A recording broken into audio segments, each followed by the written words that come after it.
Nah, pada hari ini Bapak Ibu, kalau kita melihat bahwa apa saja sih kira-kira yang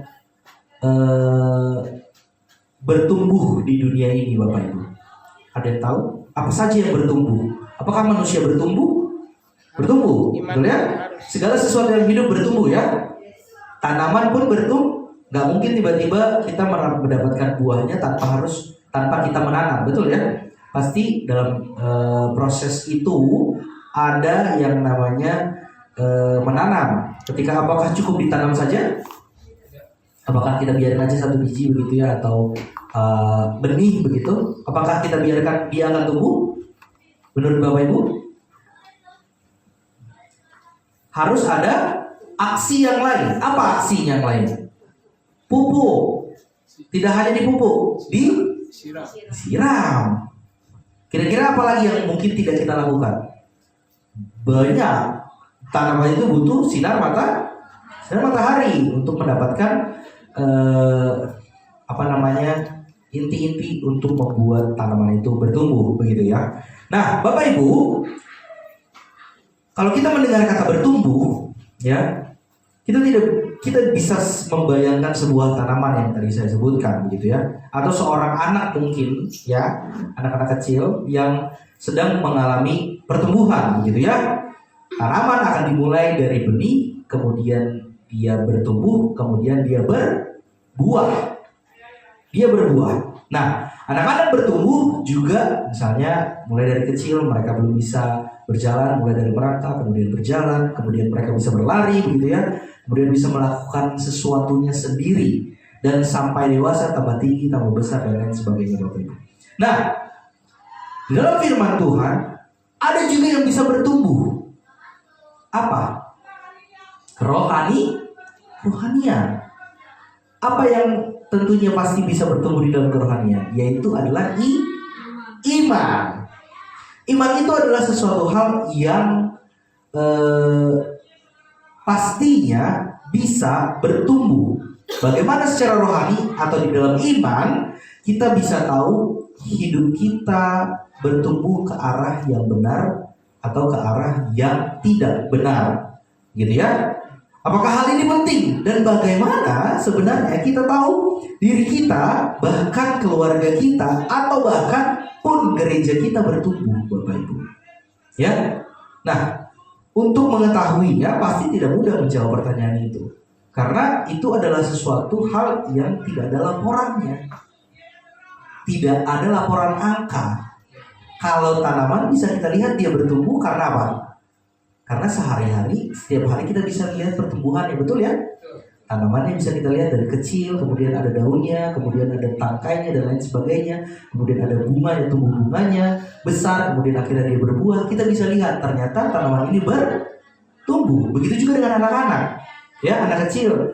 Kita yang sudah berkeluarga, yang sudah punya anak, pasti tahu bagaimana dan melihat proses pertumbuhan mereka, betul ya? Tapi bagaimana dengan iman kerohanian kita, Bapak Ibu? Apakah bisa kita lihat? Apakah kita bisa gambarkan secara langsung bagaimana pertumbuhan kerohanian itu terjadi, Bapak Ibu? Nah, ini yang penting, Bapak Ibu. Berarti kita harus pertanyakan apa parameternya, apa batasan nilai yang ditentukan, Bapak Ibu? Ya. Pertama-tama tentunya kita harus melihat ini dari definisi firman Tuhan, Alkitab itu sendiri, mengenai bagaimana kita bertumbuh di dalam iman adalah pasti berbicara dengan apa yang Tuhan kerjakan di dalam dirimu, di dalam diri saya.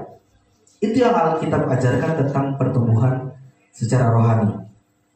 Maka tidak gampang Bapak Ibu menggambarkan hal ini, karena ini adalah sesuatu hal yang abstrak, tidak bisa kita lihat, bahkan tidak kita tahu bentuknya seperti apa.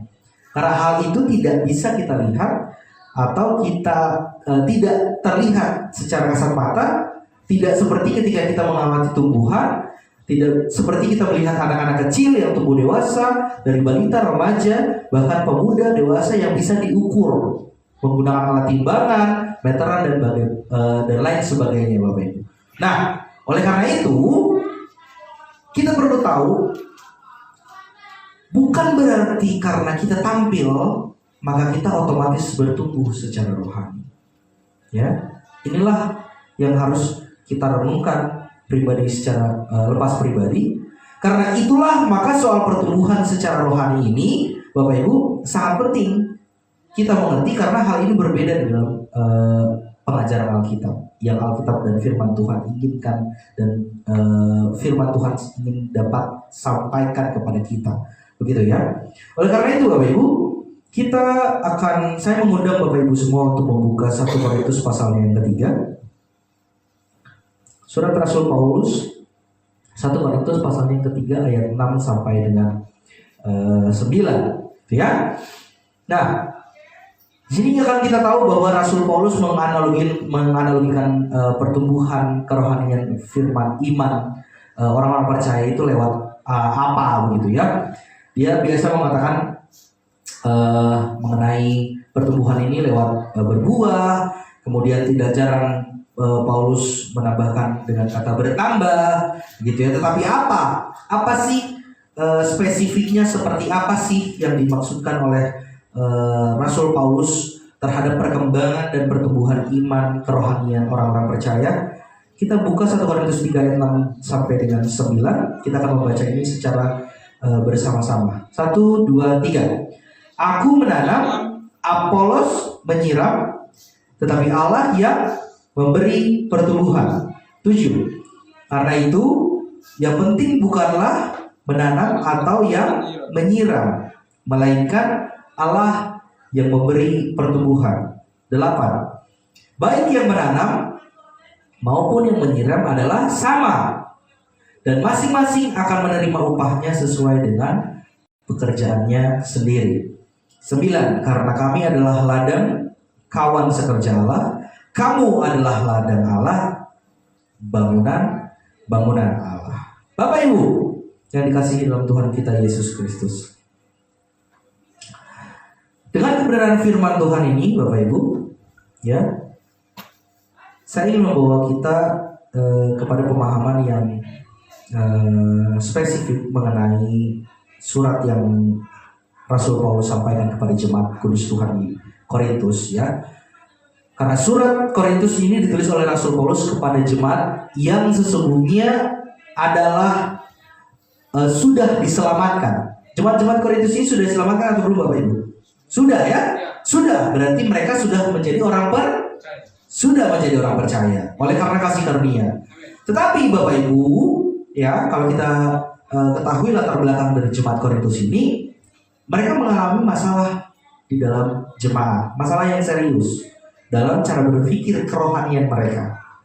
Ya, karena Paulus pasti selalu punya kasus terhadap, maksudnya pasti bisa melihat kasus-kasus di jemaat-jemaat kudus Tuhan gitu ya. Dan setiap jemaat kudus Tuhan mempunyai case yang berbeda-beda gitu ya.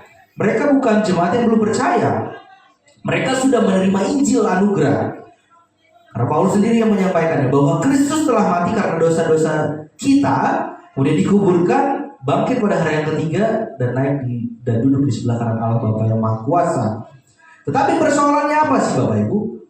Jemaat Korintus ini masih memiliki atau membawa cara berpikir dunia ke dalam kehidupan gereja. Dan ini penting Bapak Ibu. Mengapa disebutkan di situ? Karena jemaat Korintus ini menjadi jemaat yang memiliki kasus perpecahan. Di Korintus ini terjadi perpecahan. Di dalam jemaat kudus Tuhan terjadi perpecahan. Ya, bukan perpecahan karena ajaran sesat, Bapak Ibu. Beda. Mungkin pernah kita dengar ada beberapa di luar sana, mungkin yang terpecah karena perbedaan ajaran, begitu. Tetapi di Korintus ini bukan karena ajaran yang berbeda, melainkan karena apa? Karena pengidolaan manusia. Apa yang dimaksud pengidolaan manusia? Apa maksud idola? Idola itu adalah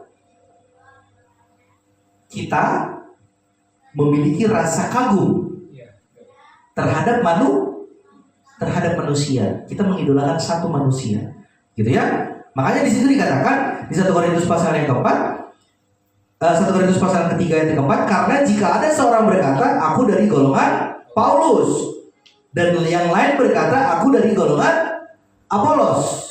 Paulus dan Apolos ini kira-kira orang selamat atau tidak?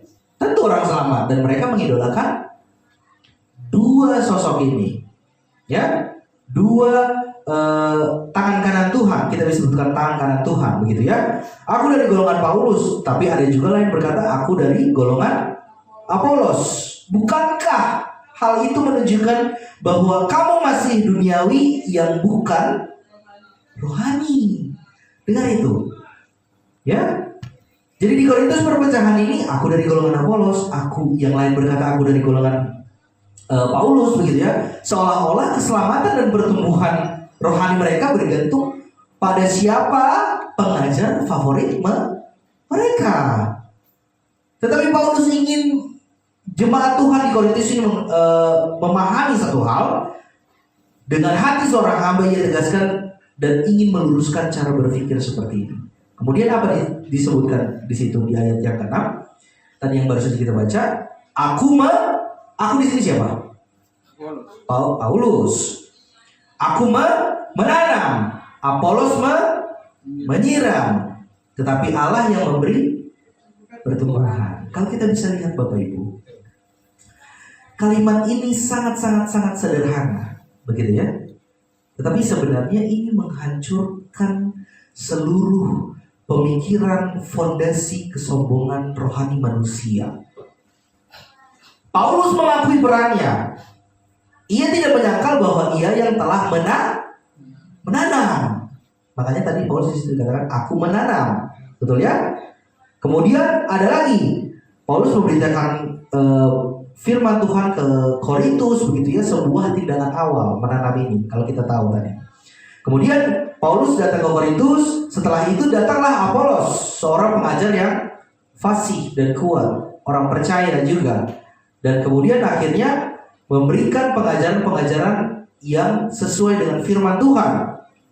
Kemudian di situ dikatakan Apolos menyiram, berarti ia menolong jemaat bertumbuh dalam pengertian iman.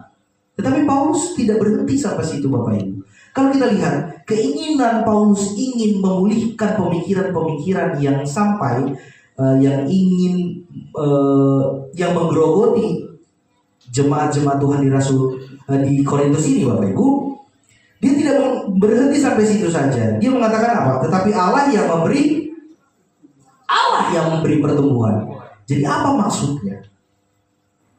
Aku menanam, kata Paulus. Apolos menyiram, tetapi Allah yang memberi pertumbuhan. Apa kira-kira yang bisa kita tangkap dari situ? Kalau kita berpikir bahwa semuanya itu dimulai dari menanam, apakah itu betul? Ya, awalnya memang kita menanam. Tapi apakah pada akhirnya ketika kita menanam, benih yang kita taruh akan tumbuh kalau Tuhan tidak memberikan atau Tuhan tidak memberi pertumbuhan? Tentu tidak Bapak Ibu. Ya, jadi maksudnya di sini adalah manusia bisa menanam dan juga bisa menyiram, tetapi tidak satu manusia pun yang bisa memerintahkan kehidupan bisa muncul dari benih itu. Kalau kita bisa bayangkan seorang petani Bapak Ibu, ia bisa memilih benih yang terbaik. Dia bisa, kita tahu lah begitu ya, benih yang paling baik begitu. Kemudian dia bisa tahu bagaimana cara mengolah tanah yang baik begitu ya untuk ditanami oleh benih itu. Kemudian menyiramnya secara teratur. Namun setelah itu dilakukan ya, ia hanya bisa menunggu. Kira-kira menunggu tanaman yang akan tumbuh. Kemudian dia melihat kok tidak tumbuh begitu ya, kok tidak bisa berkembang, kok tidak bisa menghasilkan begitu. Ia tidak mungkin masuk ke dalam tanah dan memaksa benih itu tumbuh dan bertunas. Betul ya? Tidak mungkin. Karena itu adalah sesuatu hal yang mustahil. Karena pertumbuhan adalah misteri Allah yang dikerjakan di dalam iman. Nah, oleh karena itu Bapak Ibu, apa yang Rasul Paulus ingin sampaikan di sini? Bahwa kebenaran apa yang kita lakukan supaya iman kita bertumbuh, tahu bahkan iman kita bertumbuh kepada kerohanian yang baik, kepada kerohanian yang benar. Bapak Ibu tahu harus persis bahwa masing-masing dari kita yang sudah selamat tentunya sedang bertumbuh, maka kita akan merasakan kegembiraan hati. Ada akibat dari pertumbuhan yang kita rasakan. Kegembiraan hati bersama-sama dengan tubuh Kristus. Itu jelas Tuhan sampaikan. Karena hal itu membuat kita melihat diri kita di dalam perkenanan kehendak Tuhan. Dan kita mengalami kepastian bahwa di dalam setiap langkah hidup kita ini, ya, kita harus memastikan pertumbuhan iman kita dengan perkataan-perkataan Tuhan dan bukan menurut ukuran manusia. Ya, Bapak Ibu. Perkataan-perkataan Tuhan adalah firman-Nya yang ada di tangan kita. Pastinya akan memimpin dan menuntun kita setiap hari. Kemudian Bapak Ibu, selanjutnya hal yang kedua bisa kita lihat di ayatnya yang ke-9, ke-8, maksud saya ke-8. Baik yang menanam maupun yang menyiram. Apakah ada perbedaan di antara kedua pekerjaan tersebut? Tidak, karena di sini dikatakan adalah sama. Dan masing-masing akan menerima upahnya sesuai dengan pekerjaannya sendiri. Jadi Tuhan mengapresiasi anak-anak Tuhan yang setia di dalam pelayanan dan mau mengambil bagian di dalam pelayanan, melayani. Ya, dilanjutkan kembali 9, karena kami ini adalah kawan sekerja Allah. Kamu adalah ladang Allah dan bangunan Allah. Dan jemaat, kata Paulus, bukanlah milik satu orang. Ya, jemaat itu bukan milik siapa-siapa. Bukan milik manusia, bukan milik pendeta, bukan milik pengajar, bukan milik organisasi, bukan milik denominasi. Jemaat adalah ladang Allah. Karena itu kita bisa simpulkan jemaat adalah kepunyaan Allah. Tempat Allah menumbuhkan kehidupan rohani, itu adalah jemaat. Ya, jemaat juga adalah bangunan Allah yang sedang dibangun di atas satu-satunya dasar yang benar, yaitu Yesus Kristus. Artinya apa, Bapak Ibu? Artinya kita sebagai tubuh Kristus, kita adalah ladang dan bangunan, wilayah tempat Allah bekerja untuk hidup kita. Hal ini menegaskan bahwa Allah memiliki pelayanan untuk mengerjakannya dan membangunnya supaya bertumbuh dengan benar.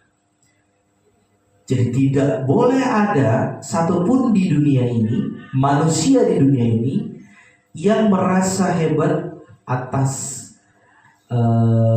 dirinya sendiri, atas perbuatannya sendiri, karena itu adalah sia-sia.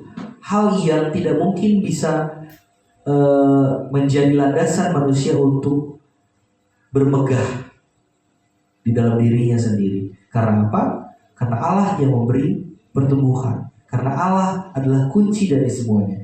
Kira-kira menurut Bapak Ibu Saudara hadir di sini, tanpa manusia Tuhan bisa memberikan anugerahnya atau tidak?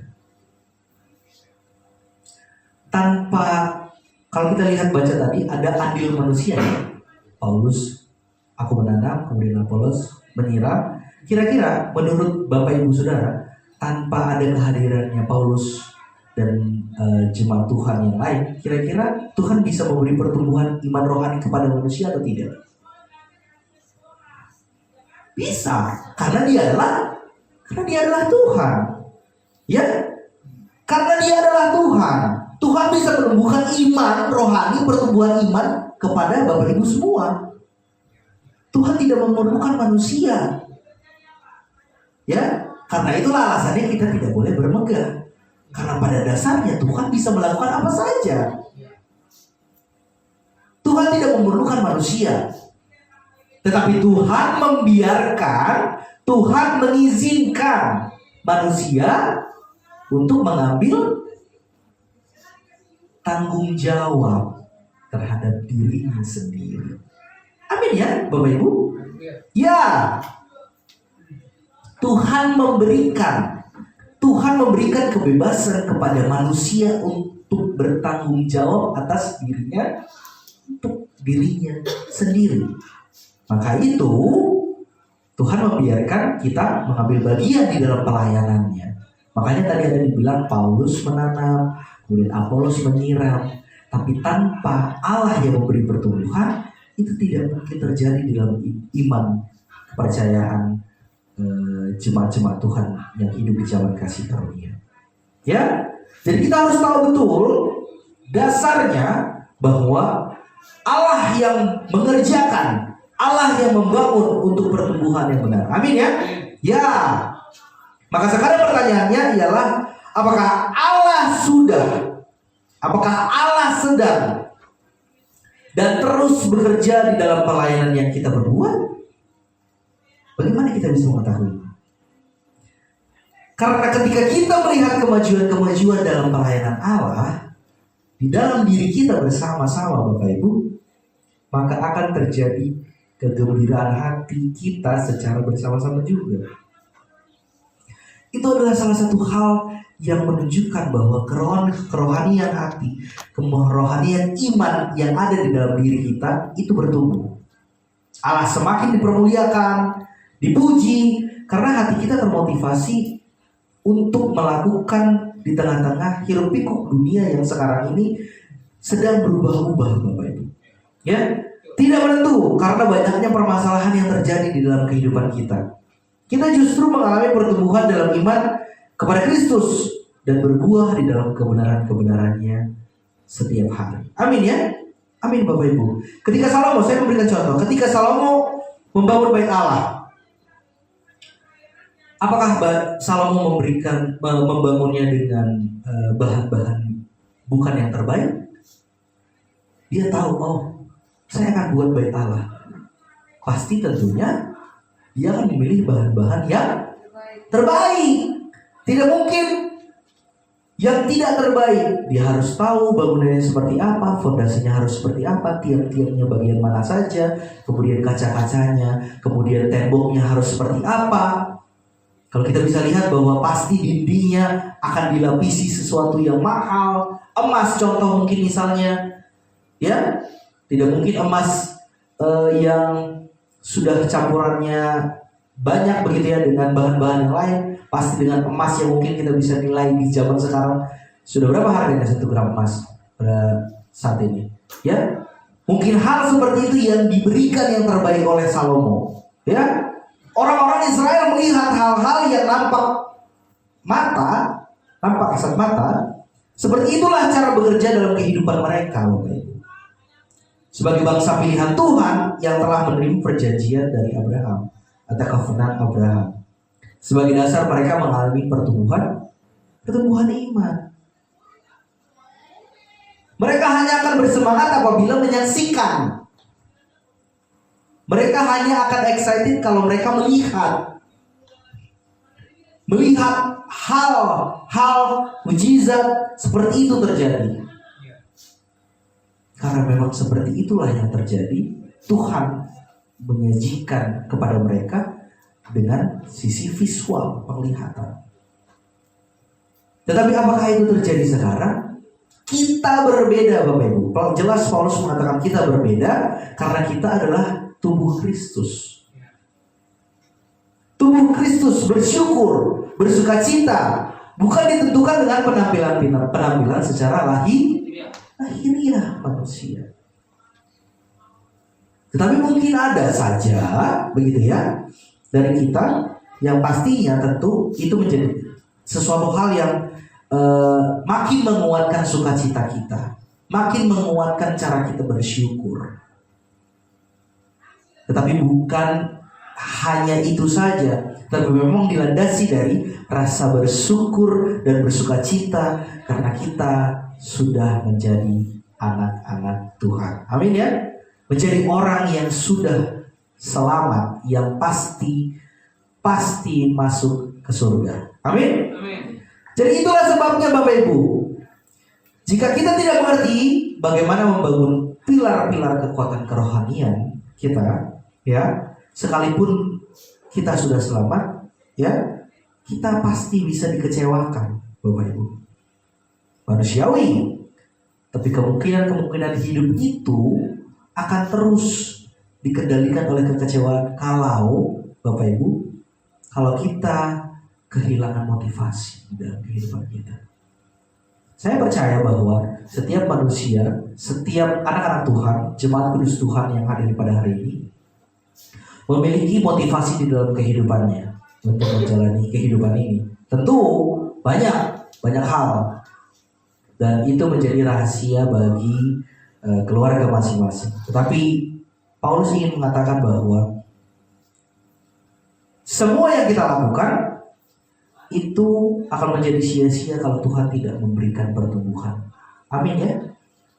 Tuhan tidak memberikan penyertaan. Jangan merasa bahwa kita adalah orang yang bisa melakukan banyak hal dan itu yang akhirnya membuat menyingkirkan bahwa yang terpenting adalah Kristus. Yang paling penting adalah penyertaan Tuhan di dalam hidup kita. Dan motivasi itu, motivasi untuk menanam, motivasi untuk menyiram, itu tetap ada di dalam pelayanan kita. Karena Tuhan pasti akan memberikan pertumbuhan. Dan pertumbuhan itu akan kita rasakan di dalam kehidupan kita lewat sukacita yang besar, lewat rasa bersyukur kita yang luar biasa di dalam kehidupan kita. Tidak mudah untuk bersyukur di dalam kesusahan. Betul ya? Ada yang bisa bersyukur di sini dalam kesusahan? Misalnya beras habis, bisa bersyukur beras habis? Ada yang bisa bersyukur kalau kita tidak bisa ada makanan di rumah? Atau tidak bisa, apakah kita bisa bersyukur dengan segala sesuatu yang mungkin saja ya tidak bisa kita dapatkan secara langsung? Apakah kita bisa bersyukur? Harusnya bisa. Karena tidak ada alasan lagi manusia tidak bersyukur. Amin ya. Tidak lagi ada alasan manusia bisa tidak bersyukur di dalam kehidupan kasih karunia sekarang. Tidak ada alasan lagi Bapak Ibu. Bahkan pun Tuhan tidak memberikan apa yang kita mau, karena Tuhan tahu kita belum membutuhkannya. Karena Tuhan tahu, Tuhan tidak memberikan sesuatu yang kita mau, tapi Tuhan memberikan sesuatu yang kita butuh. Itu lain ceritanya kalau pemikiran manusia yang kita buat. Karena Tuhan pasti akan memberikan keperluan sesuai dengan kebutuhan anak-anaknya. Tidak akan mungkin kita ditinggalkan, tidak akan mungkin kita diberikan cobaan yang melebihi kekuatan manusia. Tidak akan melebihi kekuatan kita sendiri, Bapak Ibu. Amin ya. Amin. Nah, itu dia. Makanya Paulus mengatakan bahwa fokusnya adalah kebenaran, fokusnya adalah anugerah, fokusnya adalah kesetiaan. Bukan sensasi, bukan popularitas, bukan metode dunia yang saat ini mungkin banyak orang membangga-banggakan dirinya sendiri untuk sesuatu hal yang bisa dilihat oleh manusia. Tetapi kita harus melihat dari sisi Tuhan sendiri. Apakah pasti Tuhan yang melakukan pertumbuhan itu? Kita harus melihat dari sisi seperti itu. Karena tidak ada alasan bagi manusia untuk merasa bergairah dan bermegah di dalam apa yang mereka dapatkan di dalam kehidupannya. Nah, itu penting Bapak Ibu. Oleh karena itu, mari kita buka 1 Korintus pasalnya yang ke-15 ya. Sebagai ayat terakhir, ini yang menjadi penting bagi kita, penegasan bahwa harusnya ini adalah landasan kita tidak bermegah, karena firman Tuhan ini adalah firman yang hidup. Kita akan baca bersama-sama. Dan sekarang 1 Korintus 15 ayat 1 sampai 4.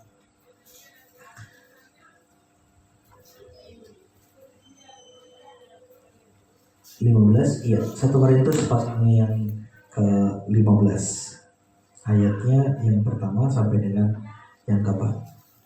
Kita baca bersama-sama 1, 2, 3.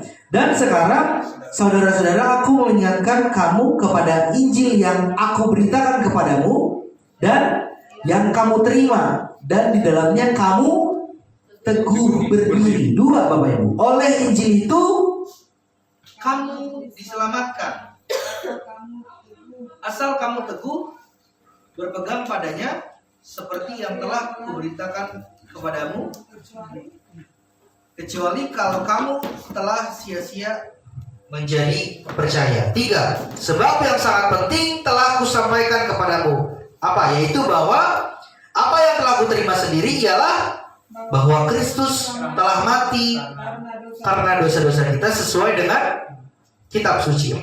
Bahwa ia telah dikuburkan dan bahwa ia telah dibangkitkan pada hari yang ketiga sesuai dengan kitab suci. Yang dimaksudkan adalah dasar pelayanan. Kita didasarkan oleh karya penyaliban Yesus di kayu salib. Amin ya.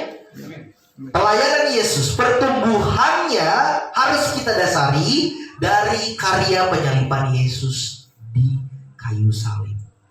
Itu yang harus paling besar maknanya untuk kita, adalah karya penyaliban Yesus di kayu salib. Itu yang harus menjadi dasar kita termotivasi untuk menanam dan menyiram.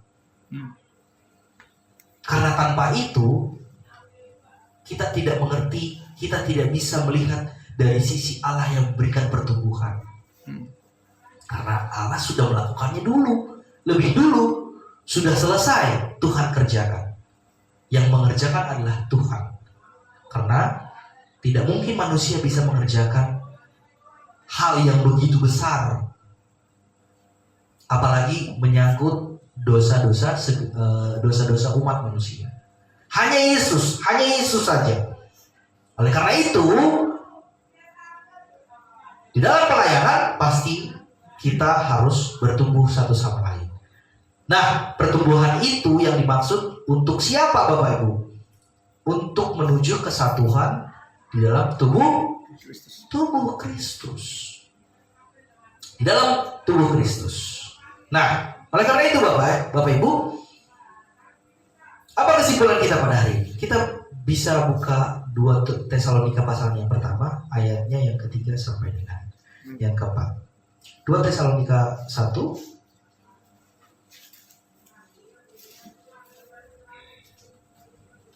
ayat 3 dan 4.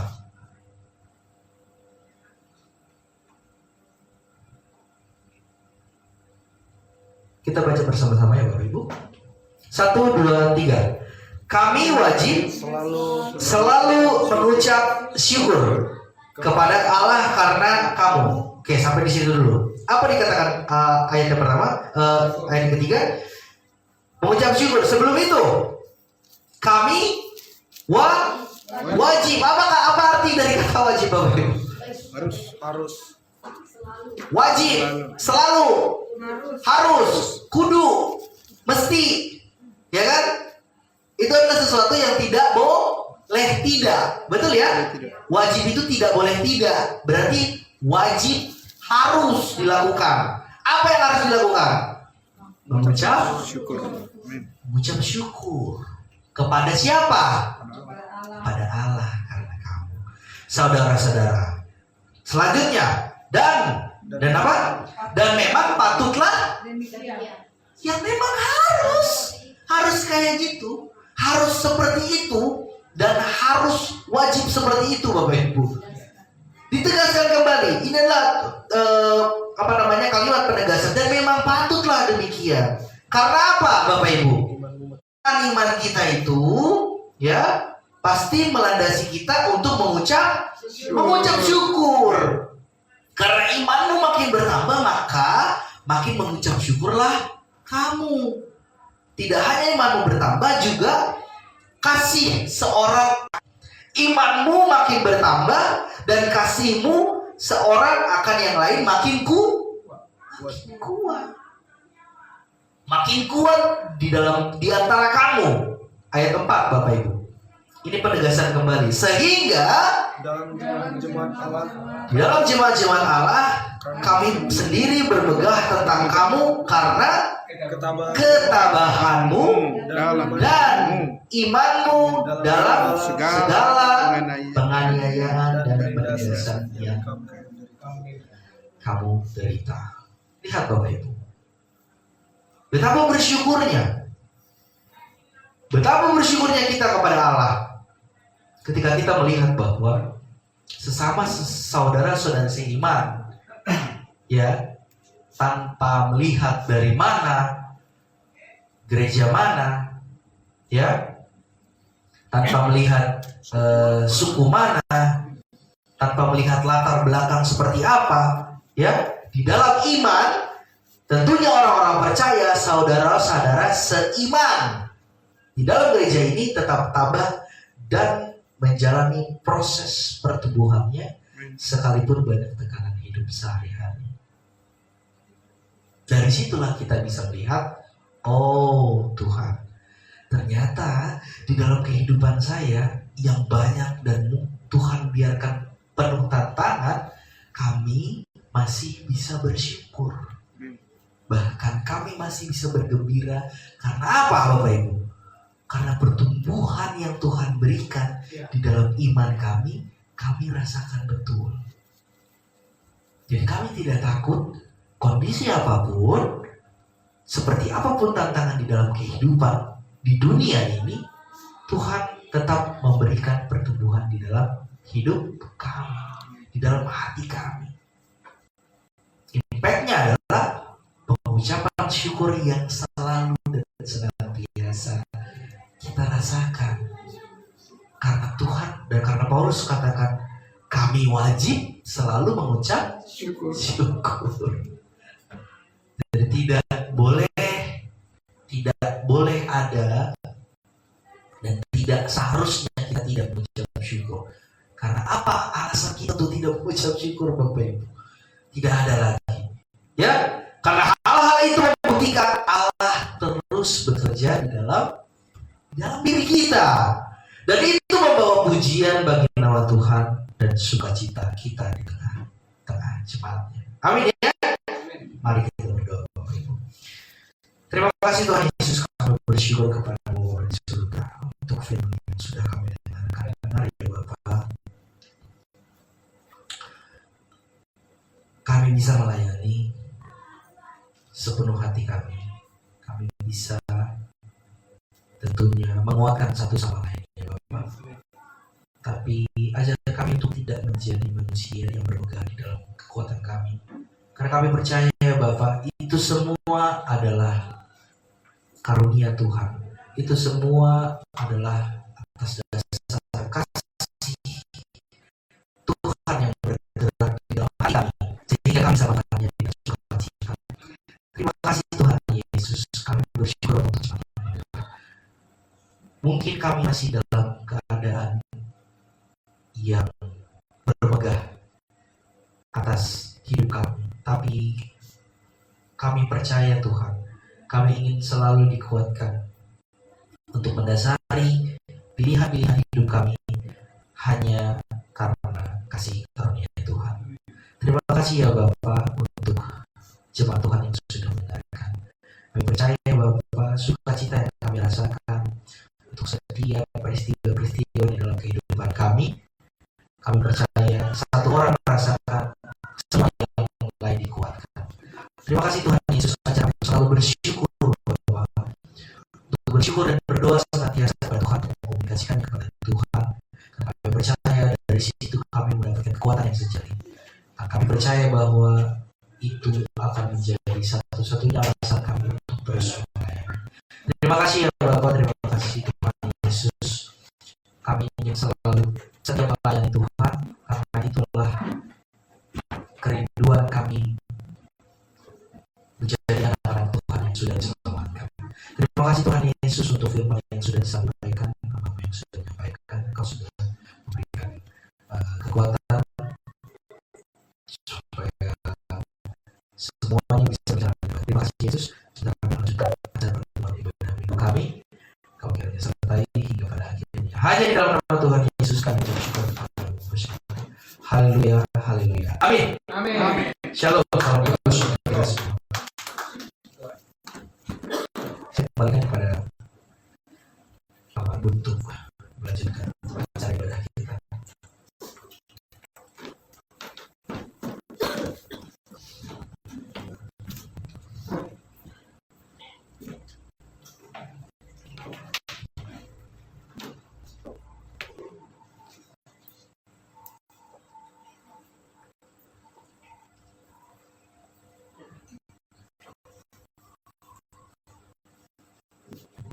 Ya, terima kasih untuk hambanya Bapak Sostenes